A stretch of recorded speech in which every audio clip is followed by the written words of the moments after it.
All right. Hi, everyone. Welcome to today's event. I'm Jason Gumpert from MS Dynamics World, and I am really happy to be here to welcome you to today's session all about connecting Dynamics 365 F&O with other solutions like CRM and Power Platform and more. Our presenters from Encore Business Solutions are here, and they are ready to get started. But just a couple notes as we begin. First, we do welcome your questions, so enter them anytime, and we will have our presenters get back to you after the session ends. We're also recording today's event. We'll be making it available on demand. So with that, I think we are ready to begin. I'm going to hand things over to Alfred to take us forward. Thank you so much, Jason. Hi, everyone. Welcome to today's webinar. This is sort of a follow-up to one that I had done a little bit earlier about integrating various solutions in the Microsoft stack. So we're very excited today to spend the next about 45 minutes or so talking about something that's very critical for modern organizations, which is ensuring that all of your systems are integrated with each other. That's your ERP in this case, Dynamics 365 F&O, which is also now known as finance and supply chain, but we stick to the term that most people are used to, which is F&O. So really integrating your ERP, CRM, and the rest of the application stack. So we're very excited to be here.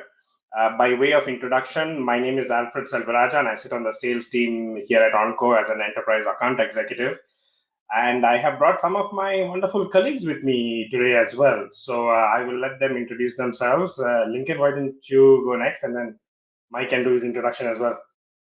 Thank you. I'm kind of new to this, but it's great to see everybody here today. And as Alfred mentioned, my name is Lincoln Bodner. I'm an accounting executive working throughout the Dynamics stack, but very good, great to be working alongside my good colleague Alfred and my delivery partner, Mike Lamb here today, and very much bring my, experience of working with, multiple companies and organizations, working with the Microsoft stack. So really looking forward to, hopefully fleshing this out a little bit in terms of, some of the common problems or issues or even the aspirational points that many of the companies that I work with today are using the platform for.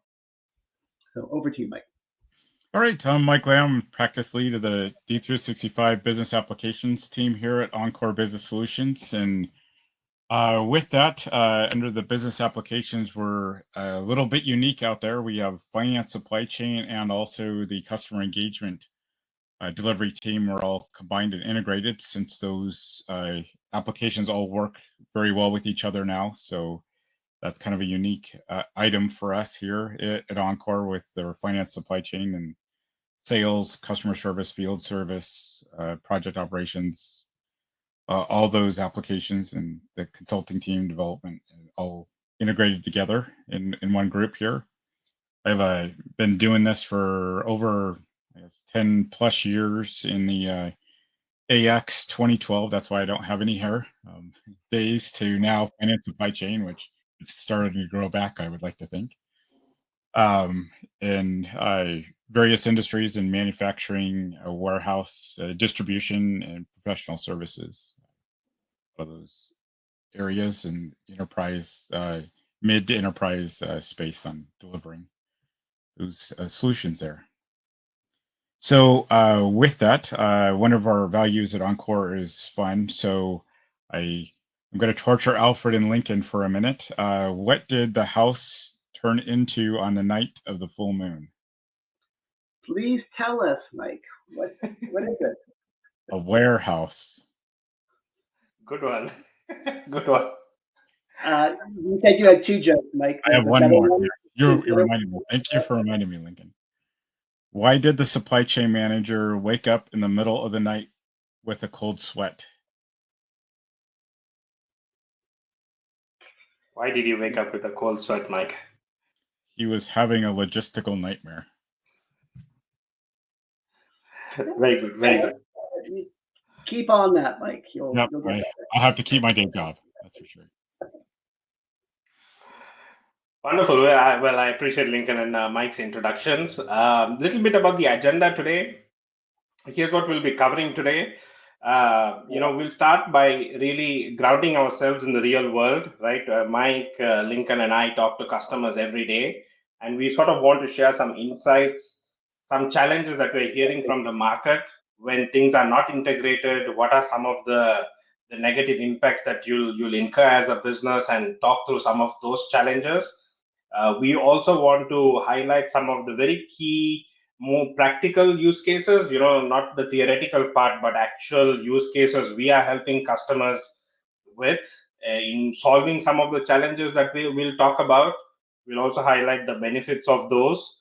And we also want to spend a little bit of time talking about Microsoft's unique approach to this integration, and why sort of the Microsoft stack makes sense, and how we are solving some age-old problems that usually come with integrating applications. We will talk a lot about Dynamics, and we'll talk a lot about Power Platform as well, in case some of you may be using it already. So we'll talk about that. And to close it out, we will also talk a little bit about best practices.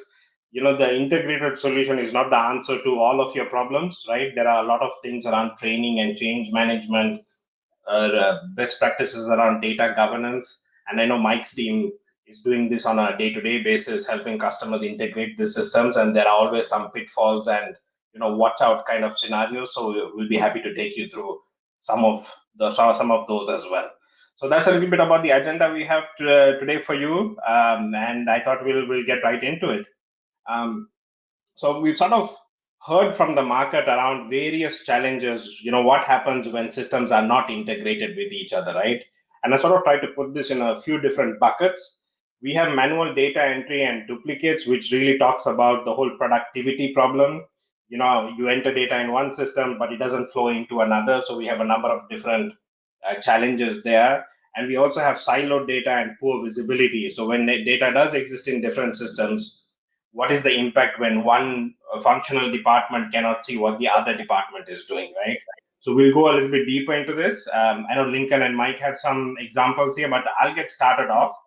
One of the ones that I've heard customers talk about all the time is, for example, on the HR side of things, when you talk about timesheets and labor component. This is particularly true in project-based manufacturing, which we do a lot of work in. A critical part to sort of measuring your project profitability is ensuring that all of your data around your labor goes into the project. And we've seen a lot of challenges when these systems are disconnected, both from a time perspective or timesheet perspective, or even your expenses. It takes a lot of time to take all of that data and have to rekey it back into the ERP system to get proper project profitability. And if you don't, it has a material impact on how you look at your profitability. And oftentimes, because of the rekeying, there's a lot of mistakes that happen. You capture time in one system, you enter it manually, and that leads to a lot of problems. So that's one. And then there's the classic one, sales and operations are not connected. For example, sales is over promising things to customers because they don't have a very good visibility into what kind of inventory the organization has. So you're either under promising or over promising, which then leads to poor customer experience and customer interactions. Sales is selling inventory that is no longer up to date because they are not getting real-time data, right? So these are some of a couple of things I wanted to share. Mike, what are you seeing? And then maybe Lincoln, you can add some of what you're seeing as well. Yeah, definitely. The quotes orders into the, from sales, getting those into the ERP system. That's a lot of challenges. A lot of customers come to us with is they have quotes and orders that are coming in or changing all the time. When they get rekeyed into their legacy ERP system, they're coming out of spreadsheets or emails or all kinds of crazy places. They sometimes get miscoded, wrong quantities or delays on getting the data into the ERP. So production doesn't know, to change before they're actually building a part or something, and reworking some of the production process is costly. So in this day and age, especially we see it on the manufacturing side, is margins are thin. Everybody's watching that, and anything you can do to reduce errors, rework, helps your margins overall. The other is siloed systems. So in there, not having the same customer and master data, reporting one version of the truth. Finance has one report coming out of a system, and the production team has another because their production systems in another siloed system. Sometimes we see this, again in manufacturing, engineer to order, project-based engineering, real complex things, or have a CAD system, engineering change management issues where things change and engineers are changing stuff, revving new parts, new updates that's not getting put into the ERP system, so the costs are being tracked accordingly. No visibility on how your costs are across producing, or production doesn't get the information in real time again, from the engineering team to make adjustments to the items they're producing there. Another area is definitely on distribution companies, if siloed WMS systems, if there's they goes separate ERP accounting system and either a manual warehouse or another third party warehouse management system is not in there. Those are they lose visibility and not able to know what they have out there in the warehouse in real time, or costing and impacts finance. All right.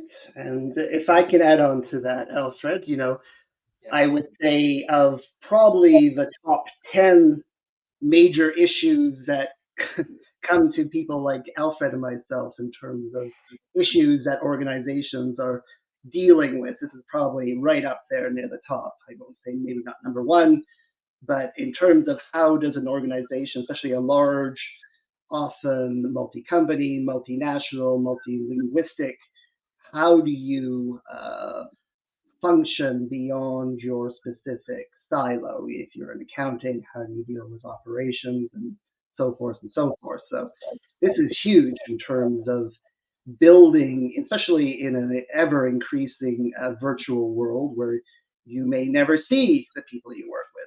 I work with Mike and Alfred daily. I've never met them. But we interact through our ERP systems, through our CRM systems, through Teams, through Outlook. So again, really what we're presenting here today is combining all these units together, and how does that make you better? How does it make you more efficient? How does that get better data in and better reports out? So absolutely, this is very key, and it's great to have especially Mike here, not to undermine Alfred, but in terms of somebody who just does this on a day-to-day basis in terms of working with these tools, these systems, and making real meaningful impact to organizations that we work with. One of those big items you're talking about here, working with these large organizations, is this bottom bullet here.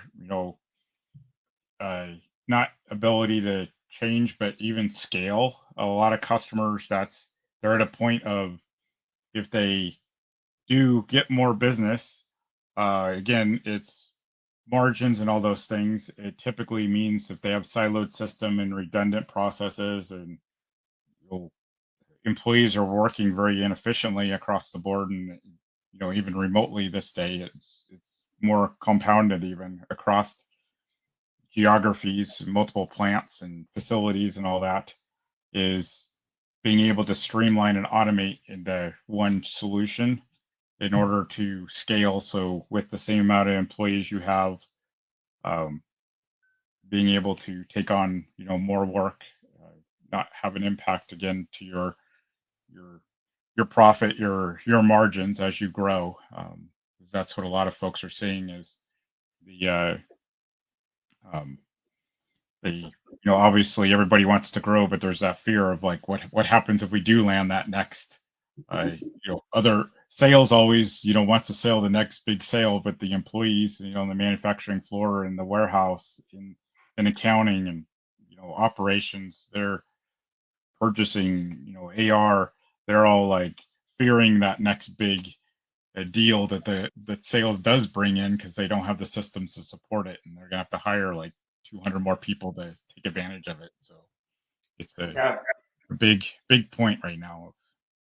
that's exactly right. I mean, along the same lines that you're talking about, Mike, is when you talk about change and scale, is you don't want to scale inefficiencies, right?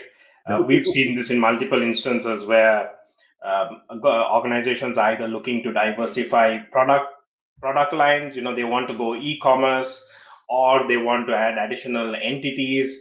And one of the things I've heard recently is also around mergers and acquisitions. When you want to try and merge two companies that are using contrastingly different applications, it takes a much longer time to launch new products or launch these new entities because they just don't have sort of a shared data model that's bringing the companies together. So I was just extending to your point about that inflexibility to change and scale, and one of the real world examples we've seen of that. And if I was actually also to tie it to audit and compliance, we are working with a number of public companies as well that have a lot of requirements around compliance related to SOX audits and things like that. And we've seen some folks actually fail some of these audits because they don't have proper security and especially workflow approval hierarchies, which is one of the key requirements of SOX, where any change that happens within the ERP system needs to go through a certain approval hierarchy. And when these systems are disconnected in nature, that actually tends a lot of these audits to fail because there is no proper governance in terms of how these approval hierarchies work. So just wanted to add to a couple of points that Mike was talking about. Lincoln, did you have a point about? Did you want to touch on the warranty eligibility when you talk about field service teams, or would you like me Yeah, to? more so, yeah, I guess maybe just adding on to my earlier point in terms of, what's a real world example of a silo or like a example of poor siloed activity, let's say, between finance and field service. And yeah, I mean, between warranties, huge, but also often, in terms of what's happening out in the field. And we work with organizations that can have dozens, if not hundreds, if not thousands of field workers. And, again, that's where these tools really come into their own in terms of being able to share information, whether it's inventory or invoicing to clients is very important in terms of, material or trucks or whatever that's maybe getting missed out in the field. So when you do get these integrated systems, you can really see the value of it in terms of, when it comes down to cost, what is being lost by not having these lines of communication. So that's definitely one area that we often explore with our clients in terms of what they're looking for. And often the story is, it can be generally quite bleak or, not bleak, but it's often very inefficient. And that's where these systems often sell themselves in terms of being able to kind of create those unified view of of things. So maybe I'll just leave that at that for now. Alfred. Before we move on to some of the more specific use cases, I'll add one more point, which is around demand forecasting, because I hear this all the time as well, where because of the disconnect between sales and production operations, there's just no alignment in terms of what's coming down the line. The sales teams are projecting much higher spikes in the revenue, but that doesn't get translated to the operations team. That has a big impact in terms of what do I need to produce down the line, and there's quite a bit of backlog of orders that happens. Production doesn't quite meet the demand, and that has a cascading effect on customer experience as well, because now you can't meet the orders that you forecasted. So that is again one of the key ones that we hear as well. So these are sort of the broad challenges that we are seeing in the market. What we thought we would do is sort of take a little bit of a deeper view into some of the highlighted use cases. So quote to order, I know we hear this all the time. This is a classic example, so we'll talk more about it. Lincoln touched on a unified view of a customer account. So you have all of these Microsoft applications. How can you make it all work? somewhat seamlessly to have some productivity gains. And we'll also touch on how FNO works with Power Platform in general. We have a number of different use cases that we think are pretty powerful. So we'll touch on each of these use cases. But let's move on to sort of Microsoft's unique approach to this integrated platform. We are very excited to sort of highlight a couple of things that we think are unique in the way Microsoft is going about solving these problems. And I know Mike will add a little bit to this, but there are really, in my mind, three key things. One is a shared data model. Now Microsoft uses the Dataverse to connect all of these applications, giving you one shared data model. Second, there is a unified security framework, bringing Microsoft Azure, an Active Directory, and all of these security applications all in one platform, as well as a native integration across these applications. Most of these applications have native integrations already built into them. They, of course, can be extended. And the reason I highlight these three unique characteristics is at the end of the day, it reduces the complexity of these integrations, which I know can be quite anxiety inducing most of the time when you talk about integrations in general, but also reducing the risk and the cost that comes with developing some of these integrations or implementing these integrations. Um, on the left hand side, you will see a number of different ways in which Microsoft delivers this promise of an integrated platform. And Mike, did you want to touch on some of these before we go deeper? I definitely do. There's never been a better time. This is exciting times for folks that are on the finance supply chain platform or thinking about adopting it. One of the big, huge things out there right now, when you're looking at an ERP, if you're already on the Microsoft stack, Microsoft's position, finance supply chain to be the end pillar for ERP, the core finance, accounting, GLAPAR, warehouse management, production, all that in one platform. In addition to that, with these technologies, the Dataverse, Dual Write, the Power Platform, Power Automate, Power Apps, Power BI, those things. Typically in the past, when a customer you wanted to make a change to your ERP, and I know a lot of folks out there, if you're on older ERP platforms, like it's a big deal. Even F&O a few years back or AX days, it was always like this, like big, oh geez, I need to spend another, X amount of dollars again to extend my ERP, and I got to have these developers that are super specialized in that ERP, and then hope and pray I don't break anything along the way or it doesn't impact me from another upgrade of the ERP going forward. Microsoft's done a good job of kind of future proofing that with finance supply chain in the cloud. They're continuously doing updates and new functionality and features and things in the platform itself. When you need to need additional functionality that's not there today, or they have other applications that fit your need, you can use these technologies like the Dataverse, Dual Write, in Power Platform to extend it outside and not impact the core ERP itself. So if you have sales needs, true sales, you want to, track your leads and contacts and the sales, on the sales side, the sales process and all that, and then get to a quote, you can implement, customer engagement sales. You have customer service needs, or like Lincoln mentioned, field service we see out there.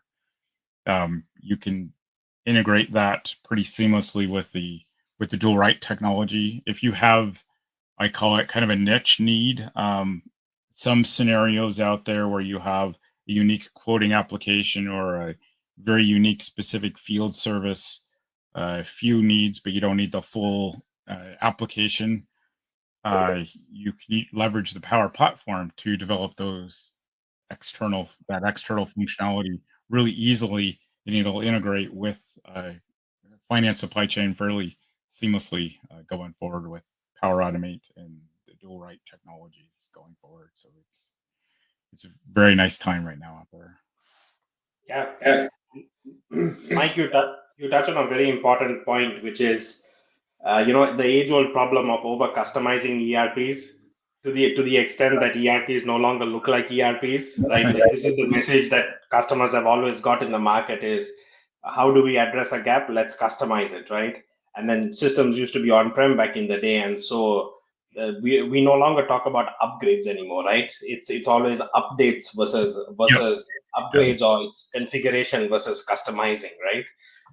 And I think that's what's unique about Microsoft with, we call it the low code, no code era, right? We talk about Power Platform that helps you scale and extend applications in the most sustainable way versus modifying the core ERP system, which is obviously battle tested by Microsoft. So that is one key highlight, which is the Microsoft Power Platform, which we will dive into a little bit. Lots of powerful capabilities there. And the second thing is the Microsoft App Source. I think this is also another way Microsoft's future-proofing implementations is this large and open ecosystem of partners who are developing solutions for Dynamics, right? Including Encore, but we have lots of ISVs that have built entire businesses in helping extend Dynamics F&O without having to over customize it. So really, when you look at future proofing, I think the ability to extend it without over customizing, you have partners who are supporting these applications. And the third thing is the integration with Microsoft 365 applications, which we will be talking about in a little bit. Mike, did you want to add anything about the era of the co-pilot and AI? Because I Yeah. think this is one of the most Yeah. exciting things. It's starting to march forward out there. Copilot's here to stay. It's not going anywhere. With that investment from Microsoft, they're currently building it into finance supply chain right now in the finance arena. There's a bunch of AI built there. Also in demand planning, there's a lot of AI. There's invoice capture technology with using AI. So it's starting to really be there, in the product itself. Another item is this Copilot's baked across all the stack, whether you have Office applications, Teams, Word, Excel, you utilize Copilot in that and have it with finance supply chain, as well as the customer engagement apps, sales, field service, customer service. All those have getting Copilot built into them today also.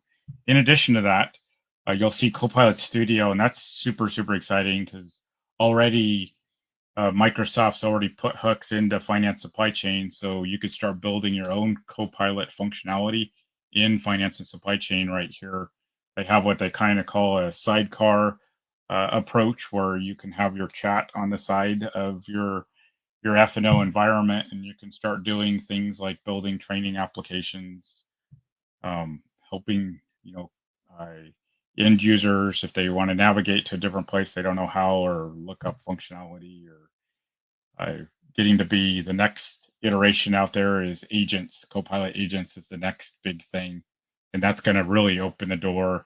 Already in F&O, there's the concept of jobs and batches and things that can do things in an automated fashion, but this really opens the doorway of automating a lot more processes fairly easily inside the F&O, which is super exciting.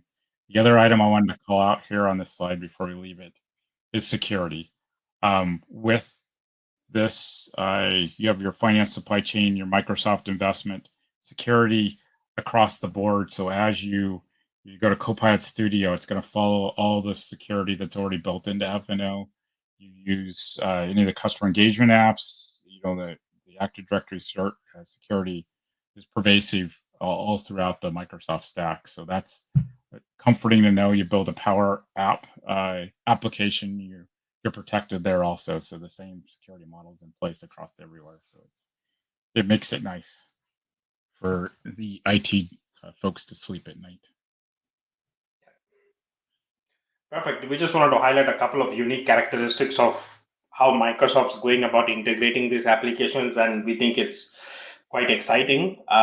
We now wanted to dive a little bit deeper into some specific use cases. We've talked a little bit about code to cash, but want to go a little deeper to show you what kind of native integration capabilities exist. Mike, please walk us through this particular slide, please. Yes. Yeah, so on this quote to order situation here, so we basically leverage, you see up there CE sales. So I customized, we're able to customize that to the customer's needs and build a really custom quoting functionality. But you'll see like accounts and contacts, the Dataverse, dual write, those things out of the box just sync. They just work. So there's a lot of things that just work with this, like sales automatically in quotes. The majority of that will integrate into F&O, and you have other things that aren't out of the box. You can leverage Power Automate to help with that quoting process, and then you'll see like not only putting a quote into F&O is one thing from sales, is also getting it back. So the order confirmation of what the order end result is, sales can look it up and see it in CE sales, and then also like your invoice and have that sent back, um, synchronized with sales. So it's very powerful leveraging the Dataverse and dual write in that arena in this scenario. Perfect. The second use case that we want to touch on now is go a little bit deeper into the F&O and Power Platform use cases. Just wanted to sort of highlight quickly the Power Platform contains a number of different applications built into it. Power BI being the most common one, Power Pages for portal type of functionality, Power Apps if you want to build new mobile applications or Canvas or model-driven apps, and Power Automate is used for generally a number of different things. Very, very powerful application. Has a lot of things to do with workflow management or sort of ETL type of use cases if you want to move data between systems and whatnot. And then all of this is obviously connected with Dataverse and all of the data connectors as well as Copilot Studio. Just wanted to highlight that quickly before we go into some of the very specific Power Platform use cases. One of the things that I have seen, Mike Lincoln, is a lot of functionality. For example, like the timesheet and expense management functionality is natively available in F&O, but owing to different situations, customers may either find the the functionality too complex or more than what they need. And I think this is where Power Apps really becomes powerful. Customers can actually build solutions that's very specific to their secret sauce or their specific needs. So I know we've done some of these use cases around timesheet, expense entry, and a number of different other mobile applications. Mike, did you want to touch on some of them? I know Yeah. you're currently working on some exciting ones right now. Yeah, we have some like kind of a field service, very unique situation, came from a paper-based system, leveraged the Power Apps. Again, this Power Apps technology is super exciting in the fact that we leverage the existing tables essentially that are there in the Dataverse that like sales and customer service, field service already uses, as a platform. And so we are able to leverage functionality that's already there. So it's not like you're building a completely custom app from the ground up. We can leverage functionality that's already there in the Dataverse, that like sales and field service already has available that we can borrow from there. So, and then with this being able to mobile, use iPads, iPhones, tailor it. The exciting thing is being able, like this field service situation, be able to tailor to the end user, their user experience out there. So especially when you talk about field service in general, those people out in the field, that's going to make or break your project. It's not the success of its implementation. It's not going to be the back end office people, that are in the office using the big application. It's the ones out there, in the delivery van or out there in the work truck, out in the field. If it's not easy to use, pretty much foolproof, quick, reliable, it's not going to be adopted. And that's where the Power Out really comes into play. There is being able to just customize that user experience to them. Go ahead, Lincoln. You're on mute again. Sorry about that.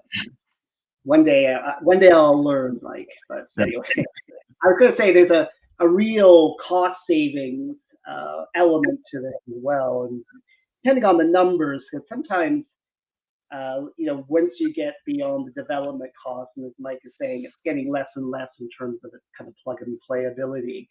But often what we find is if the users just need to interact with the system through an application like this, it could be really cost effective, in terms of, say, comparing Dynamics 365 licenses over to Power Apps licenses. So often that's a great motivator for organizations to adopt this technology. And you can really customize that application to your very specific requirements. So like Mike was mentioning, we have a lot of companies that we work with that do this exact thing. And certainly, I would say that it does have a very large cost impact to the organization when it's done successfully. Thank you, Alfred. Perfect. One of the other examples, Lincoln, I don't know whether you want to touch on this, but the vendor onboarding and self-service portal, this again goes back to the fact that F&O does have a lot of the supplier management self-service type of capability, but the reality is that it's a lot. It's best of breed. It has a lot in it, and it's not always a great fit for customers who may want something a little bit more simpler and something a little bit more specific to their user needs and adoption. Like Mike said, there is a factor of complexity in some of these solutions, and Power Apps simplifies that greatly, right? Did you want to add anything to that, Lincoln?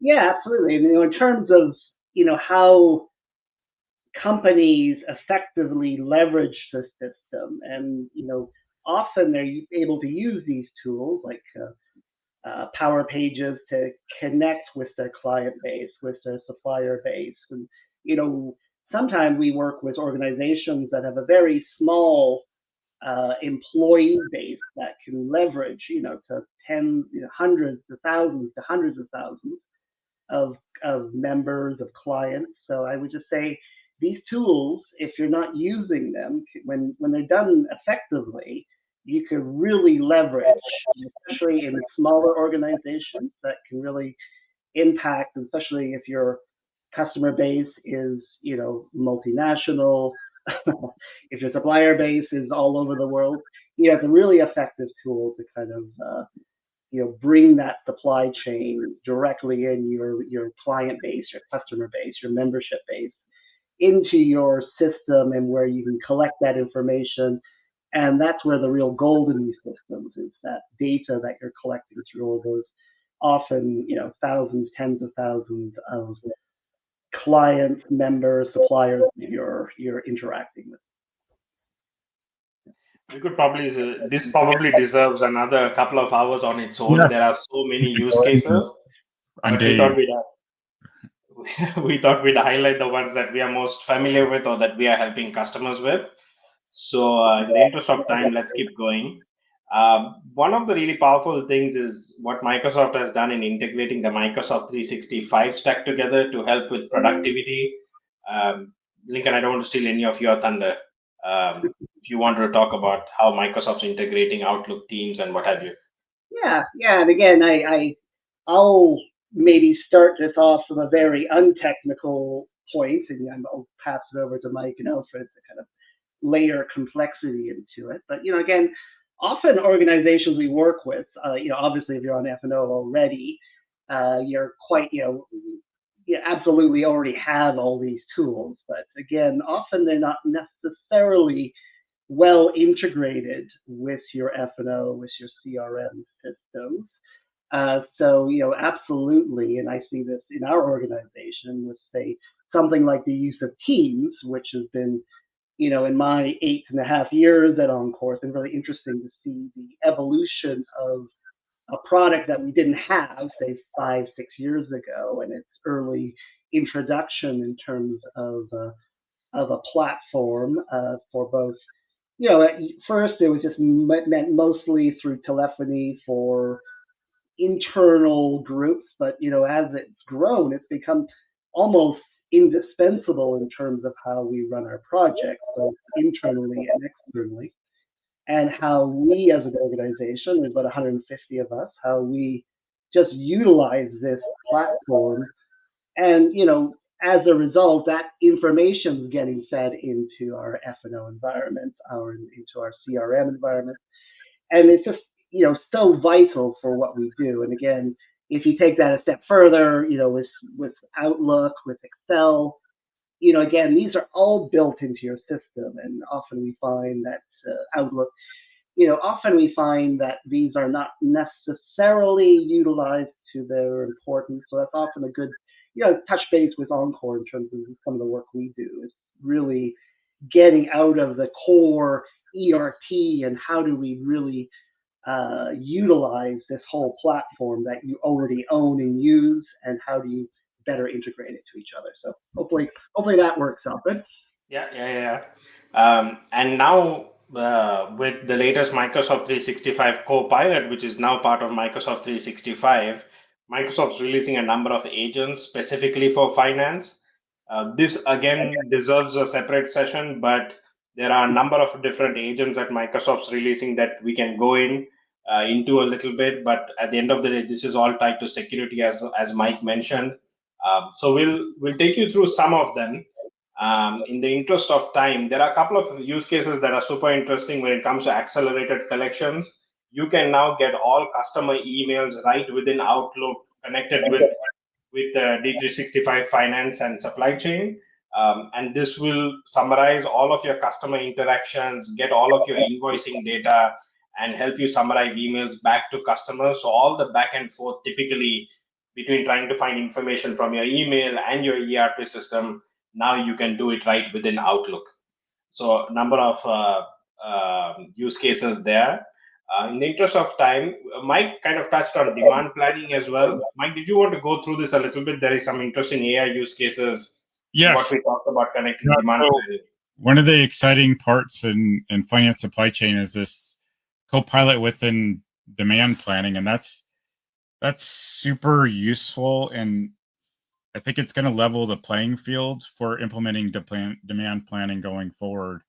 While it's usually a very tough conversation, with a lot of customers, if they haven't done a lot of formal MRP demand planning in the past, or if they have an old system, there's a tendency of wanting to expect the exact same model or results from their old system in the new system, and that's just not reality. So typically it used to be like it took a company potentially anywhere from 3 months, 6 months to 9 months to even a year to really get demand planning dialed in and get their purchasing people, planning people up to really understanding on how it works in finance supply chains. That is a pretty complex product in itself.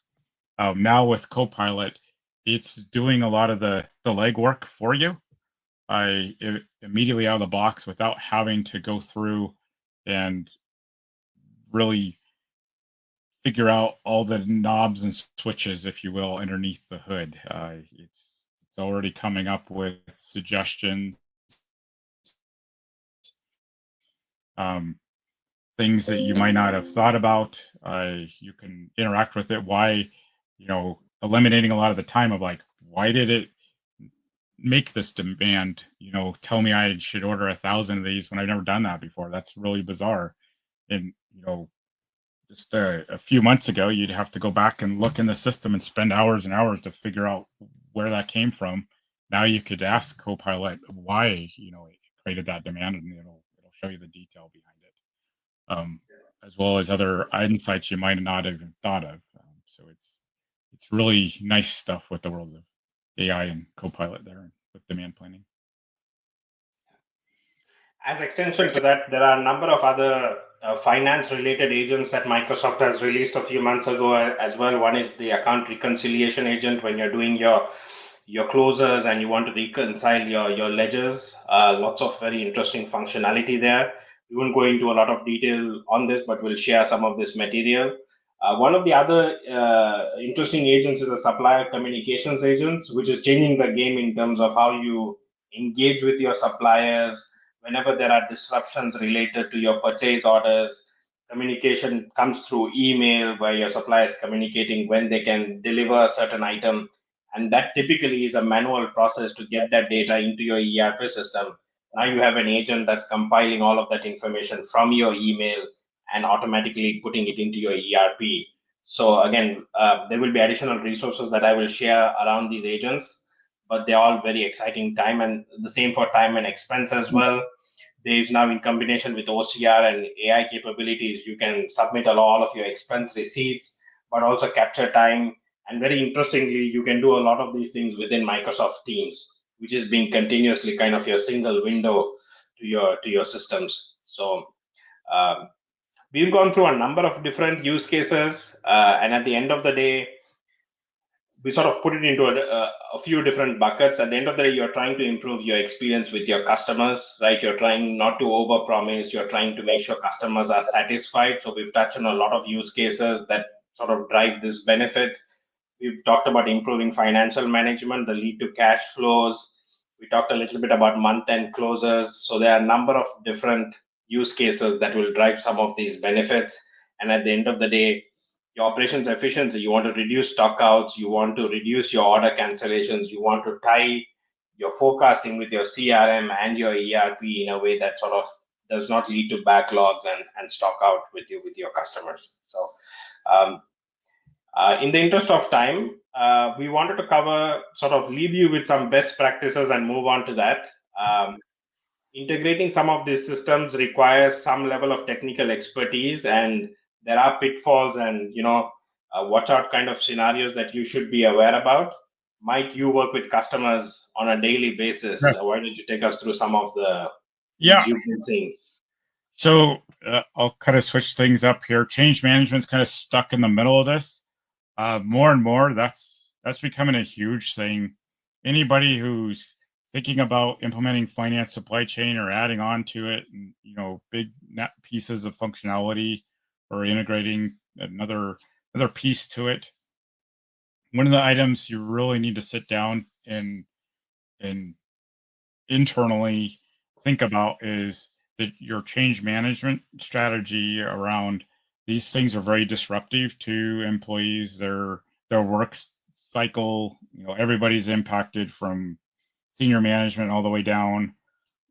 Making sure you have that strategy in place, because it's again, these systems still deal with people, and change is hard. So making sure that you have a good strategy to adopt the change that's coming is super huge right from the beginning.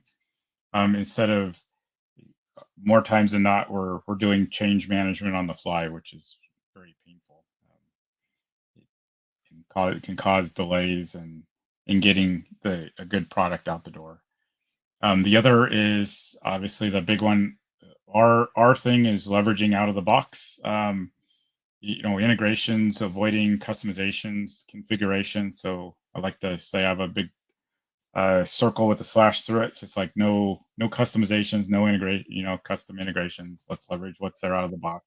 Obviously, we have to do it right time, right place. The other item, consistent business processes, ensuring that you have identified your business processes. A lot of companies either have some for their old system, or their kind of tribal knowledge a little bit. Some employees know the process and they've just been doing it for years, so it's kind of that tribal knowledge. So really taking a step back and figuring out what you want this consistent business process to be, because with this advent of really agents, these things, we can automate a lot of that, but we can only do it if you have a consistent business process. And also it goes back to training end users, growing, you have new users, staff turnover, those types of things. If you don't have a consistent business process from the get-go, it's really hard to implement these systems. And then defining integration, that's another one. The integrations can be very costly, sometimes overblown. Sometimes when somebody says, I need to integrate with another system, if it's another sales system out there or an MES or whatever it is, I that system, I oftentimes somebody's like, hey, it's a full-blown integration, so we need to do both ways. That's super expensive when we need to take data from one system and put it in and then shove it in the other system also at the same time and have that real-time integration of data on both sides and keeping that in sync is, it's costly. Oftentimes it's really asking, why do you need that integration, which direction that really is. And sometimes it's just somebody needs to see in that other system, they need to see the data. So it's just a view or report, into that other system to just see the data on either side. So that could be a very easy thing, and it's not such a big lift. So it's definitely determining the right type of integration you need. And I think And to your then point, Mike, around the business processes as well is making sure you define which system is the single source of truth, yes. because you have a lot of master data between these systems that overlap a lot, and so you need to define saying your ERP is going to be your source of this type of information, whether it's your supplier master data or other types of information, because otherwise you'll get into a lot of conflicts between which system is right and which system isn't right. Yep. Yeah, those are big ones. And on that is that other bullet point there is naming convention. Believe it or not, 9 times out of 10, the biggest showstoppers a lot of times when we're integrating, like a sales already live sales system with a ERP is, simple things like what's a customer ID. We need to standardize on those. So figuring those out ahead of time is huge. And making them consistent across the board.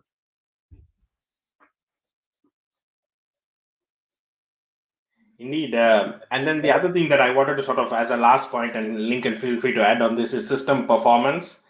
There is a lot of consideration that needs to be given to things like the amount of data you're integrating, but also the sync frequency.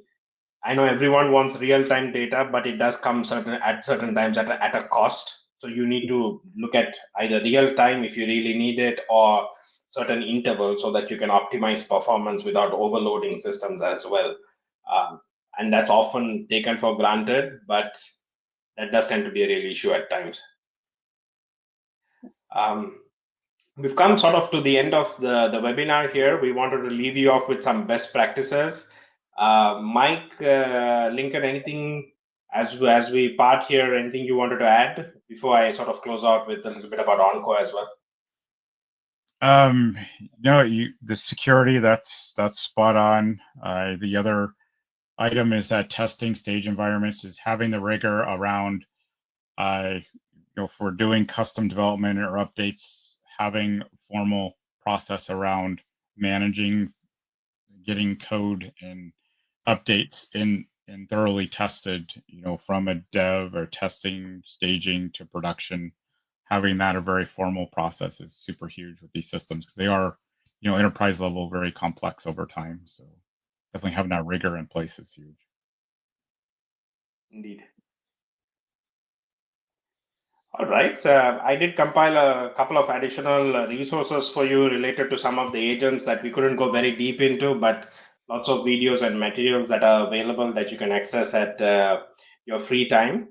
But otherwise, just wanted to leave you a little bit about Onco. We've been in business for over 35 years with lots of experience in the Dynamics portfolio of products. We support both FNO as well as Business Central, as well as the customer engagement set of applications. So we're always here in case there's any interest or you have any questions. We're happy to answer them at a later time.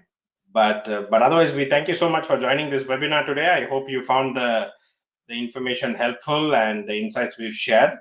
And we're happy to connect with you if you have some interest or any other questions you might have.